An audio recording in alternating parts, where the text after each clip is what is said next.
વડોદરા ડેસરના 7 ગામોના 400 પશુપાલકોનું દૂધ 12મા દિવસે પણ સ્વીકારાયું નહીં.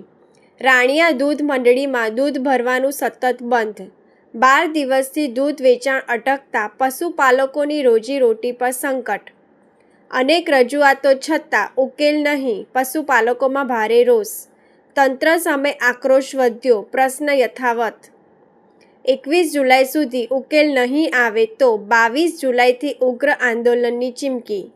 સોશિયલ મીડિયામાં આંદોલનની તારીખ જાહેર. સંદેશા વાયરલ. દૂધ સ્વીકાર શરૂ કરવાની પશુપાલકોની તાત્કાલિક માંગ. 12 દિવસથી સમસ્યા યથાવત રહેતા પશુપાલકોમાં ચિંતાનો માહોલ. સમગ્ર મામલે હવે તંત્ર શું પગલાં ભરે છે તેના પર સૌની નજર. 10 થી 12 દિવસથી દૂધ બંધ છે.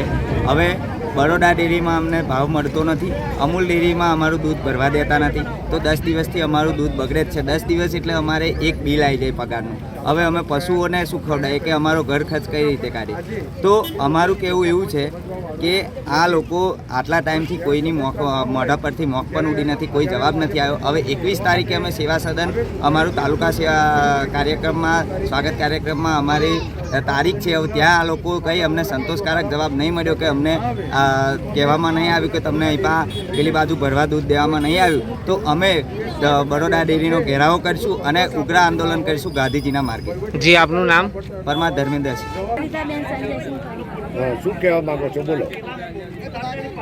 અમે અમૂલ ડેરીમાં દૂધ ભરતા હતા, બરોડા ડેરીવાળાએ બંધ કરાવી દીધું. અમને બરોડા ડેરીમાં પોસાતું નથી એટલે અમે અમૂલ ડેરીમાં ભરવા જતા.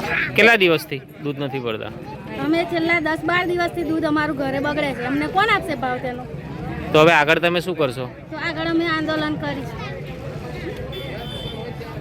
છેલ્લા 21 તારીખ સુધી અમને ન્યાય નહીં મળે તો આગળ અમે સેવા સદન બી જઈશું.